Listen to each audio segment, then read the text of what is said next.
Welcome to Cartoonist Kayfabe. My name is Ed Piscor. I'm Jim Rugg. Today we're going to the drawing board with JAIME Hernandez. But first, Cartoonist Kayfabe comic book Christmas in July is the very final Saturday in July. We are going around to the free little lending libraries in our neighborhoods. You know the ones, Ben. They look like designer mailboxes or something.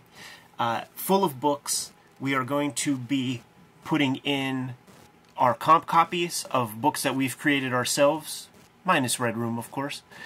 And we are going to be taking our doubles that we've been accumulating over a lifetime of collecting and finding things. And we are going to be sowing the seeds of creating comic book readership by sharing these comics in those libraries.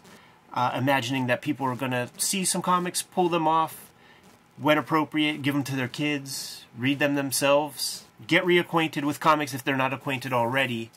And it is a worthwhile action item to do what you can to help create comic book readership, to create a more flourishing comic book landscape.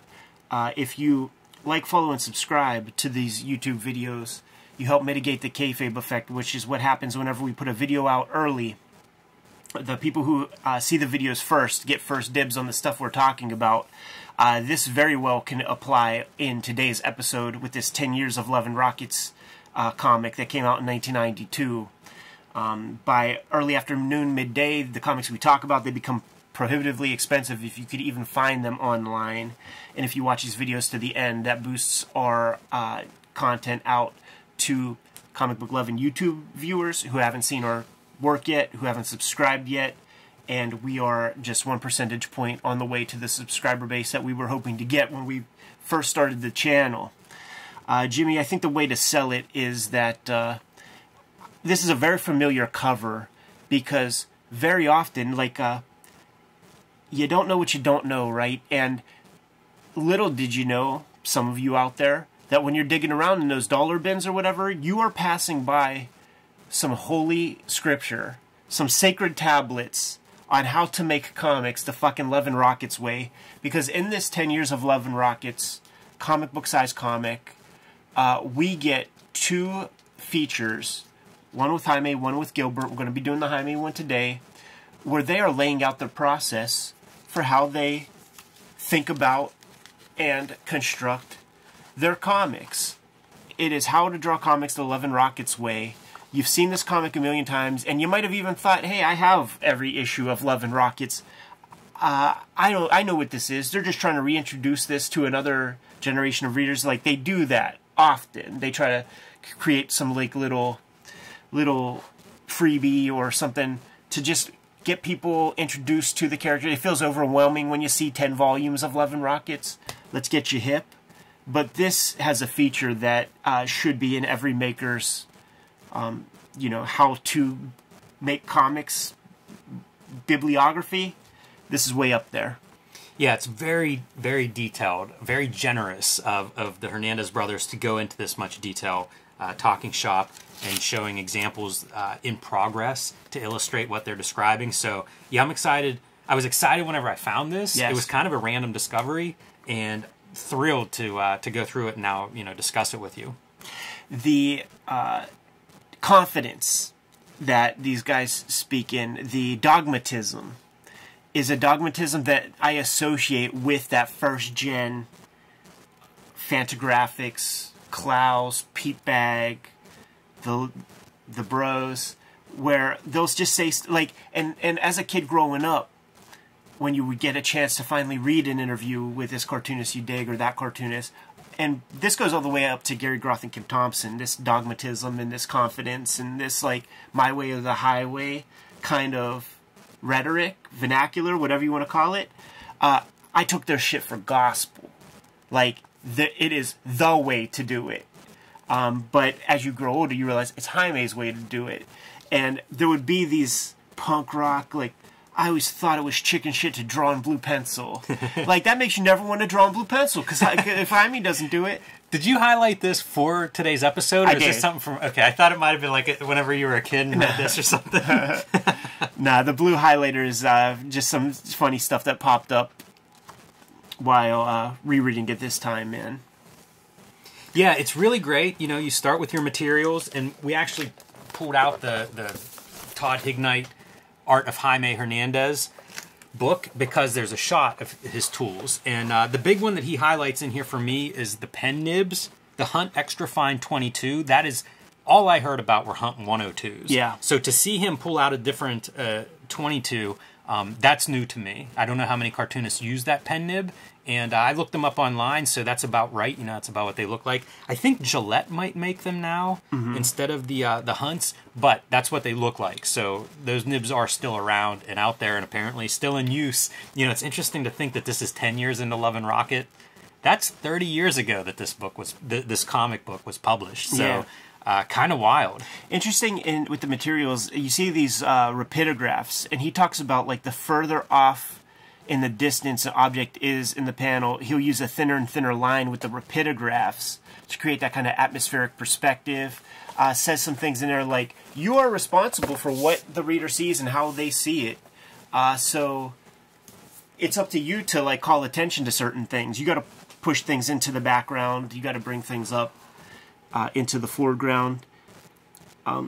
Talks about like in the early days when he's learning to use a nib, it was just more economical. Those sable hair brushes are expensive. Although he says here back in the day, $7 for a brush. Those things are about 30 now. They've been 30 since the year 2000. Like whenever I discovered like what the Raphael brush is that you need and what a real sable hair brush, it was about like 30 to 40 bucks. Yeah, and, not cheap. And the one that you get might not actually work. It might have a split hair. It might be a little fucked up. Oh, yeah. So you might have to like get another one. Very true. He also says he uses Bristol board as smooth as possible because the pen flows over it a little easier. When I was first read one of these and I bought pen nibs and stuff, I gave up the pen nib because I was drawing in my pulpy sketchbook and it was garbage. Yeah. Like, I was like, I just can't use pens, and then didn't use a pen for 10 years because of it. Could have used this tip about the smooth paper. Yeah. Big difference of what your dominant drawing tool is, I think dictates your surface of your paper. When you start with that pen too, and you're like, this is a pen. I have used pens. I use Bics on my test. And you start to do the push and the pull, and you start blobbing and spraying, like, it feels hopeless. You almost need somebody to tell you, pull. And that's the stroke. Pull, pull, pull. Move the paper, but it's all pulling motion. Because he uses the pen, he doesn't really do the little highlights in Brunette's hair very often. That's why you get the full black. Yeah, the disadvantage of using the pen. Doing that shine in the hair. Yes. Starts the process on legal paper, and he goes through this whole it's like alchemy, where he says that like he'll write something out and then turn 5 panels into 1 panel, just like whittle things down and get it tighter and tighter and tighter. And I feel like that is a hallmark of Love and Rocket's comics, is the economy, not only in the art making but also the storytelling flow. They give a lot of respect to their readers and expect their readers to keep up with them. Yeah, it's real interesting. I don't think it's on this page, but he talks about some of that is because it is sometimes takes a while between issues, so you do want a lot to happen, and that's part of the economy. And some of it is just his own engagement too. Yeah, you know, like figuring out what works in terms of storytelling, but also sometimes you're padding it out. Like you don't want it to be like 1 panel's a scene over and over. It's almost too much. Yeah, it's really intuitive. Whenever you read this kind of description, I find it very insightful. It's further from a lot of the process stuff that I see where it's like you write an outline and then you flesh that out. This is much more almost like a feeling. Yes, and that is captured so well here. And you can find conversations with the brothers on YouTube, and they do not speak with any fucking academic pretext about the comics that they make. They talk about the characters and what the characters would do and how the characters feel. It's not in this piece, but in another article I remember Jaime saying that, you know, he's not going to put the steering wheel on the other side of the car just because, like, we have a long-established language of comics, and it's what you do with the stuff inside the box. You know, I have a story to tell, but I don't need to play around with panel borders. He talks about a little bit here. I found that really interesting. You know, he says, like, The tiers are all the same size, 4 1/4 inches tall each, with an 1/8 space between them. Paper 11 by 14, art 10 by 13. But having that same size tier, like I think it all the time. Like once you get into a certain format, you almost start processing life that way, like thinking that way. And at this point, he has so many reps working in that 4 1/4 inch tall panel. You become a master of that size of drawing, that space that you have to work with. Yeah. We see in kind of a crude form, and maybe we pull out. Cartoonist Kayfabe is brought to you by the comics that Ed Piskor and I make. Red Room Trigger Warnings. The second season of Red Room, all self-contained stories, issues 1 to 4, now available in comic shops everywhere. Red Room, the Antisocial Network, the trade paperback collection of the first season of Red Room, now available in comic shops everywhere. Minus 28 countries where it's banned and 10 comic shops, but you can still request it there. And coming in September, the collection, the trade paperback of Red Room Trigger Warnings will be in stores in September. You can pre-order that now at your local comic shop or online wherever you buy your books. Hulk Grand Design Monster and Hulk Grand Design Madness in comic shops everywhere. The 60-year history of the Incredible Hulk. I am writing, drawing, lettering, coloring the Grand Design treatment, retelling that 60-year history, and you can now pre-order the Hulk Grand Design Oversized Treasury Collection, about 40 extra pages in that. It'll be in stores before Christmas, but you can pre-order it now in your comic shops or in your bookstores, wherever you buy comics. And now back to our regular scheduled programming. Heading to San Diego Comic-Con? Get ready to see Scott Snyder himself by brushing up on your favorite Snyder comics with Comixology Unlimited. With Comixology Unlimited, you get unlimited access to an unrivaled library of over 40,000 digital comics, graphic novels, and manga titles, featuring content from over 125 publishers and thousands of independent creators from around the world, including exclusive titles from Scott Snyder. And if that's not enough, you can also save up to 15% when buying select, new, and current comics. Try Comixology Unlimited today with a free 30-day trial. For details, visit Comixology.com/unlimited. You know, many years later, you get better scans and stuff. Here's a modern page. So this is the stuff that blows my freaking mind. Yes. He describes how he starts drawing on the page, and it's rare to draw from start to finish because it bores him. So he starts drawing. He's drawing what he wants to draw, the women, you know, the characters, stuff like that. Then maybe he'll ink a little bit, ink some borders, do some lettering. A whole tier might be blank. This is how? Yeah. How's this possible? It's like you anticipate something's in there, but you don't have it figured out yet. Incredible. Yeah. Also liberating. This was a big hurdle for me because I would have pages where it's like, I would want to draw it all before I start inking. Yeah. And it'd be like, this panel's not working, and I've erased it and redrawn it 5 times, it's still not working. And it'll ruin a day. It'll ruin hours. Yeah. I start inking now. Like, okay, let me letter and ink, and I'll just keep kind of staring at that piece and thinking about it, maybe think of a different solution for that panel. And it's been hugely liberating, especially if I'm on deadline, where it's like, I'm not going to waste half a day not drawing a panel. Yes. Because the other panels are ready to go. But doing like writing and filling in, like where it's like, I'll come back to there, I'm not sure what goes in there, that's a whole nother level. I mean, can you imagine working that way? Because it's also that thing of like, how do you gauge your time, and are you on time? Are you making good use of your day? There's a lot of thoughts that go into that. It's also the, you know, where you end up piling on yourself. Yeah. Whenever things start going bad, it's like, man, you really have to have some kind of a tool set to pull out of that tailspin. Yeah. Nosedive. Whatever the metaphor is. it can get dark quick. I used to think you were a bum if you did simple, straight panel layouts. I wasn't thinking of people like Barks, who never had a fist or a foot sticking out of a panel. I was thinking of guys like Gil Kane, who did these long, angled panels, and I thought that you were a professional if you did it that way. You added extra zest to the page. Now, he prefers to let the picture do the talking, not the panel. And that is a hallmark of that generation, and they've instilled that, you know, like that's carried on throughout, like the general structure is that's fine. And I do like that he acknowledges, you know, it's perfect for Gil Kane, it's just not the only way to do it or the way it needs to be done. Mm-hmm. Light and dark was an interesting thing that he's talking about, because he's known for just like spotting tremendous blacks on the page. You could see great examples everywhere in single images and as a entire page unit. And he would ink in the figures, and it all begins with their costuming and their hair. So if there's a lot of Hopi on the page or something, you got a lot of black in the hair, maybe like the black trench coat or something. Like, that's the main concern. Get that in there. Put the outline for everything else, and now you've got to start balancing. It's incredible to see these things in progress. Yeah, absolutely. Like, there are your outlines that you talk about, and then to see like how much more gets added. Yeah, and look at, like, there is no indication in this pencil part that there would be a circle template being used to kind of create a frame around the character in the background. But now you can't picture that image without that frame of that circle template. It's just a master.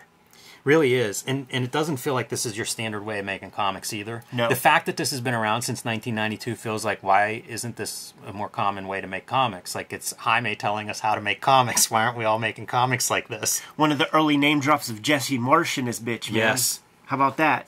Yeah, I'm eager to look at some Jesse Marsh at some point. Dark Horse has a nice collection of the Tarzan comics that he's referencing there. And I love what he's talking about here, man, because he's talking about that fucking pretentious, hyperbolic, gridding out shapes bullshit that turns people off. Like, most people don't think in those ways, and very often when you take a fucking Carl Barks page and you put your little grid on top of it, it's intuitive. Like, Carl Barks did not do that. Like, you're seeing some, you know, you're trying to discover, you know, the last number in pi when you do that stuff. And he's just like, yeah, I don't think about that. He's excellent. I could never do it. Inking kind of goes along with some of the stuff that we talked about. He breaks kayfabe and talks about how he spots the big areas of black by having like the big rapidograph, doing an outline around your characters, and then hitting it with the brush. Yeah, was happy to find out Dan Clowes does it that way. It's nice that Jaime has some insecurities like the rest of us, because you don't think about it when you see his art. It just feels like it drips of confidence. So nice to know he's human. Yeah. Shading. Shading is an interesting thing when you think of Jaime, because it's so open, but there's a lot of, you could call it color, you know, because it's the textures on her outfit. It's these like parallel lines in the background. It's simply the tile on this like bathroom shower. It's plaid.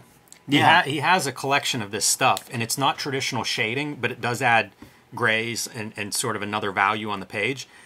But if you look at his earliest Love and Rockets, there's a lot more shading. Yeah. He talks about kind of working away from that.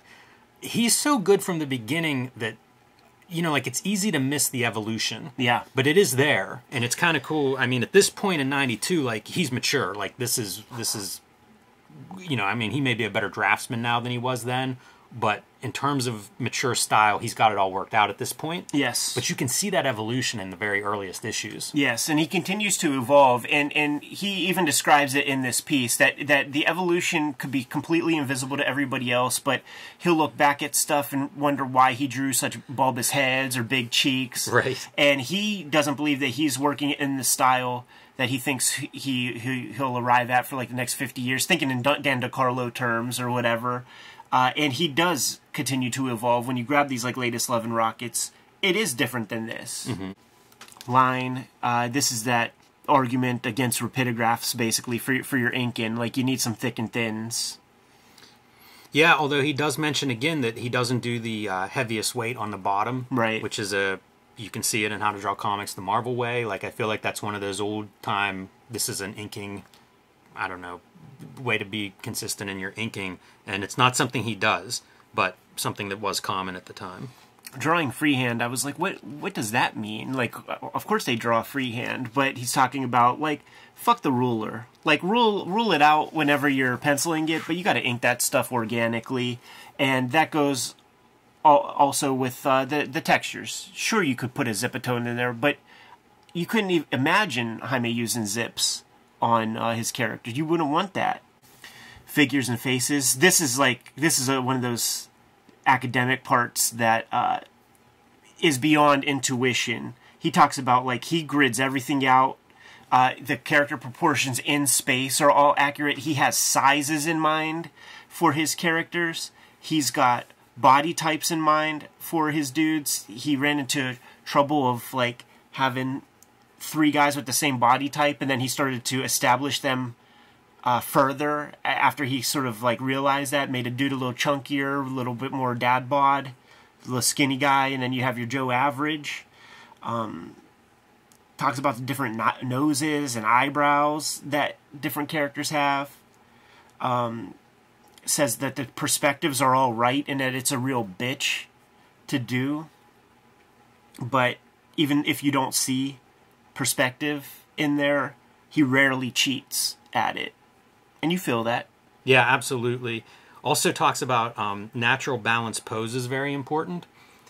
And in a weird way, it relates, I think, to the line quality that he's described in the page before. You know, like, it's trying to get life on those pages and these figures.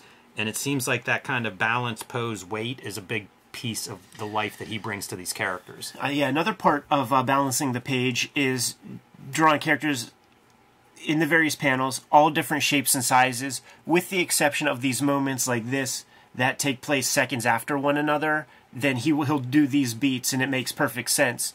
But otherwise, you want to have some small characters, you want to have a close-up, you want to have some good mid-shots and stuff for that kind of balance in terms of visual design. Yeah, it could be really dull if they're all the same size. You know, conversely, it reminds me of the Ivan Brunetti Comics Journal interview when he talks about repeating same-size characters. Yeah. And then that creates, like, animation. And I think you get it really, that's a really good example of it, those 4 panels. Like, it really feels like Maggie fooling around there. I was taught to draw anything but the head first. My life drawing teacher said never start with the head. He says that he doesn't do that. It's the one thing he remembers. He doesn't do that. He starts with the head. He draws the body, and then at the end, he redraws the head. So right. My life drawing teacher was right. That's pretty good. Says he doesn't bend the anatomy too far, just enough to give it life. And he gives some examples, like characters arching their backs. You know, like showing that maybe the most extreme arch if you're going to have that moment. And then running. If you draw somebody realistically running, it looks stiff. So that is the one place where he has like a cartoony method for the anatomy there. Also, when it comes to composing these pictures, you don't put the head directly in the center of the panel. When Howard Chaykin was giving his clinics, the Paradigm clinic, it always makes me think of like Wes Anderson and Stanley Kubrick that do a lot of that one-point perspective in the middle of a frame. And I'm sure that lots of us imitate that because we see these filmmakers doing it to interesting effect. But I think they also play with their frame arrangements. Yeah. So even though it may be a fixed focal point in the middle, it's not necessarily symmetry all the time. Yeah, he like Chaykin is saying something like, you know, it's balanced, like meaning symmetrical. And he's like, you can have balance in the church, but we're making artwork here. You don't want that kind of symmetry. Talked about, dude, he's one of the greatest profile drawers in all of comics. And it was great to see that he actually worked at that. Yes. He saw the Dan DeCarlo stuff and couldn't dream of like drawing something like that on his own. Because it is some weird abstractions that you have to do. Like this is like a fat pad on top of the eye that has to come down. Mm-hmm. Like there's like the way the nostril, like I just, after 20 years of professionally drawing, I just started to draw better nostrils recently, you know what I mean, and make them actually come off the skull a little bit instead of behind, because he was talking about like making all of his characters look like they were gagging. Like all of my characters look like they smell something bad.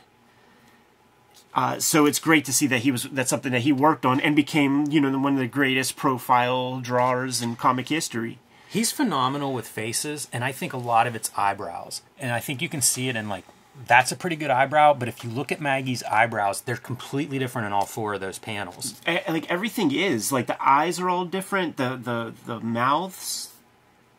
Just, he's extremely exceptional, and like I always say, like if I want to learn about finances, I'm going to ask Warren Buffett I'm not going to ask your fucking book learning pit professor, you know, about concepts of finance. I don't want to hear some douchebag who has, you know, some MFA or something teach me about comics. I want to hear Jaime Hernandez, who's professionally making some of the greatest comics in American history since he was 18 years old, tell me about how to make comics. Defining characters, some of that stuff we were talking about, sizes and down to body language even. Yeah, it really talks about the subtleties that define the different characters. Yes. Backgrounds, getting into the perspectives. Cars are a bitch. Never use photo ref. But he did use, for issue 2, he used an image of Arnold Schwarzenegger holding up a model. And I like, you know that exact image. But he does a lot of stuff on his own. It doesn't look like Schwarzenegger, you know. Like the cartoony section. I love the cartoony section. Yeah. You know, like he talks about he and Gilbert, still fans of cartooning, will never get rid of sweat drops. You know, if someone's nervous, sweat drops are flying. If someone's been punched, stars. I am such a fan of this. And, you know, try to explain to me why these things are bad. It is not going to work. Absolutely. You know, like I would make more of a judgment against the comic that is against these things than I would that these kinds of marks. I mean, this to me is part of the language of comics. Totally. It's inherent to comics. Why would you not use it? They would shame the fuck out of me, man, at the Kubert School for putting little lightning bolts coming out of dudes and stuff like that, man. You know, bug eyes, like all of this stuff. Like this is a shorthand. This is such a big part of how you communicate quickly. And look at manga. It's full of it. You know, the stuff that you read a 2-page spread in a second and a half. They're using this language. When we were at WonderCon, and I was digging for comics with Jaime, like he had his list, and it was on a piece of paper, and it was yellowing. Like he had this list for a minute, and it was the smallest square, and he unfolds it, and the stuff that he was looking for, he was grabbing still old Dennis the Menaces and stuff, and like ones he was pulling out were ones that he had as a kid that he doesn't have any longer. And you would think he would have filled in those gaps, but I feel like it's endless. Yeah, right. There was so much of that stuff. We touched on the perspective stuff already. The way that he does it, he doesn't like really grid off that vanishing point far away. I forget what the name of that technique is, but like on one side of the paper, you'll have a bunch of marks every, say, 1/4 inch. And then on the other border, you'll have marks that are like, you know, 2/8 of an inch, or, you know, well, that's not 1/4, but you know what I'm saying, like 1/8 of an inch or something. Have those marks hit, and it creates a perspective without exactly having your vanishing point. And I saw, actually, you know what, I'm gonna grab it. This would be a good. I actually saw this on a Daniel Warren Johnson Instagram video where he was like showing some process stuff. He has an actual 10-point mapping thing that's like a naval tool, which is like hundreds of dollars. It's hard to find, but on Amazon you can find this thing. It's like, what is that? 1, 2, 3, 4, 5, 6, 7. It's 8-pointed, and it's designed to create even spaces. Woodworkers use it, like say if they want to put a nail evenly or something like that. But for perspective, this is something that we can use where you can have, and you lock it in, and you have your even spaces. So you like make a mark right here, and then you can shrink them up, and then on this side of the paper have smaller marks, and then hit those lines, and you can create a far-off vanishing point that is way off the page without using yardsticks and stuff. This is something I never thought about, something I never knew. But the second I saw Daniel Warren Johnson with that tool, like I knew what that was. You know, because usually like you would see guys with a ruler get like smaller points. So like this is like a 2-second solution to do that where you don't have to fucking roll things out. It's amazing. Eye movement's fun. This is what I think of as like directional devices and things. Yeah. And he kind of talks about whenever he first heard of this, how it seemed impossible. Yeah. Which makes sense, because it is like aligning objects in a panel to kind of focus wherever you want the eye to go. You know, you can use blacks to do that. The way you spot blacks is one way to do that. But to me, these are directional devices and basically focal points. Yes. And I do think a lot of that happens naturally. Yeah, I think so too. Especially for like somebody who's attuned to the language of comics. You just do things and in your mind you're saying like, this will flow nice into the next thing, and then it's later that you discover, or somebody else points out like, oh, that's so smart the way you had this point there. When you do it intentionally, you run the risk of just creating tangents. Pacing. I know some cartoonists find it interesting to have a scene of someone walking through a door for half a page, but I don't. My stuff has become so tight, sometimes scenes happen in one panel, and this could be a note for a lot of comics in the 21st century. I feel like that became a staple of having the talking head kind of comics, so maybe learn from Jaime. Try to get a little extra story in that issue. Absolutely, man. And it's interesting because the next paragraph is if every panel was a scene, it would drive him crazy. Although, in a weird way, it might be interesting for a short story as kind of an experiment. But as you know, all things in kind of in balance. Yeah. But it is cool to think you have those options to decompress something or to compress it down to like a whole scene in one panel. It's kind of amazing. What do you think this is? Is that like the television? Color, yeah, like the colored screen. Yeah. Yeah. And that's part of what like he goes on to describe, this idea of like, it's not filler, but it's sort of creating time, or it's creating a jump, you know, from a scene to another scene.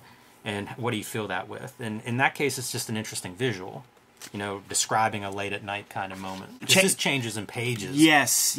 And this is stuff that like, this is the stuff that makes him one of the greatest cartoonists ever, because that phrase "kill your darlings" he often employs, and this is where he's thinking his characters through a little bit more. Man, everybody's evil in this issue. This is the stuff that, like, when you listen to Jaime speak, and we are all fortunate enough to have these YouTube videos where you can listen to him at colleges giving lectures and just describing his thought process when putting comics together, that it's the most riveting thing to just sit there, shut your mouth, open your ears, and listen to like how he thinks things through, because it's so human. Like, he thinks of these characters as people, and you know, this person would do this. Like, I couldn't imagine that she would do that. It's real to him, man, and it's captured here in the paragraph reasonably well. Yeah, there's not a lot like he calls out the changes that he makes on this page, but a lot of them aren't drawn on here yet. The one that you can see is this panel where he ends up changing, like, I don't want to say the nature of the story, but the storytelling itself, it's little subtle changes. You know, like this panel was originally part of the conclusion of this conversation, and then he realized he didn't need that part. Like, he wasn't going to show that part. So maybe that's what happens if you're drawing your page and you haven't worked out all those details ahead of time. You do end up having to make these changes, but hey, if Jaime makes these changes, I feel like it gives us permission to, you know, approach our work the same way, have that flexibility on the page. Yes, and I believe we conclude with the phases, where he's basically talking about, I don't want to be like one of these guys that draws the same thing over and over again. He calls out Wally Wood. I don't want to draw the same pose of a guy crashing through a wall after I hit a certain age. Yeah, that's a sad statement there, but not untrue. I think Wally Wood has a lot of cautionary tales that unfortunately we take from him. Yes, sir. So that is At the Drawing Board with Jaime Hernandez. Reading this, man, really excites me to get back to the drawing board. This is as good a how to draw comics book as you will find in 5-10 pages of it's exceptional conversation, and we didn't even get to the Gilbert yet. That's for another video. Yeah, what a resource this book is. Yeah, so for those of you on the hunt, you're looking for the 10 years of Love and Rockets, 1982 to 1992. Who knows what the fuck you got to type into Google, because I bet you if you put in 10 years of Love and Rockets, you're going to get a lot of hits before you get to this comic. But you see this cover out in the wild, do not pass it up, whether you have all 50 issues of Volume 1 or not. Good to go? I am. Cartoonist Kayfabe comic book Christmas in July is going to be the last Saturday of this month, July. We are going around to the various free lending libraries in our neighborhood. We are going to stuff those lending libraries with our comp copies. We are going to stuff them with our doubles. I have doubles of this. This is going out to one of those free lending libraries, man. The idea is to put comics in front of people who either haven't seen comics in a while or need an introduction into this medium that we so love and adore. Like, follow, and subscribe to the YouTube channel. Hit the bell so that we can notify you when new vids are available. Jimmy, what do you have out there? Hulk Grand Design Monster and Hulk Grand Design Madness are in stores now, and you can pre-order the Hulk Grand Design Treasury, oversized Treasury collection that'll be in stores before Christmas. It'll be a perfect Christmas gift for new Hulk readers or longtime Hulk fans. It's the best book ever created, so pre-order that the next time you hit your comic shop, because I don't want this to be the last Grand Design. So let's sell a few of these and make sure Marvel will do another Grand Design. I'd hate to be the guy that killed that line. And please join me on patreon.com/JimRugg, and thank you to everybody who has already joined me on Patreon. I can concur. The Hulk Grand Design is a fantastic book. I just got hold of that PDF, man, and can't wait to see that thing on paper. Red Room, the Antisocial Network, collects the 2021 season of Red Room comics, and it is available in trade paperback form on Amazon, your local comic shop, and any other good book buying venue that you can find and that you have access to. I'm asking that you support the next trade paperback for Red Room, which is Trigger Warnings. It's going to be coming out in September, collecting the 2022 season of Red Room comics. Murder on the Dark Web for Fun and Profit is the name of the game in Red Room Comics. It is banned in more than 28 countries. It is banned in more than 10 comic shops. So order and pre-order these comics online. You can hit up my link tree in the description below this video, Amazon, wherever. Or hit up my Patreon. $3 gets you the archive there. And you can read the comics on paper or on digitally today. What else do we have out there, Jimmy? Subscribe to the Cartoonist Kayfabe e-newsletter at the links below this video. You can also find Cartoonist Kayfabe t-shirts and merchandise at the links below this video. That's another great way to support the Cartoonist Kayfabe channel. Give them those marching orders, Jim. We'll be on our way. Make more comics.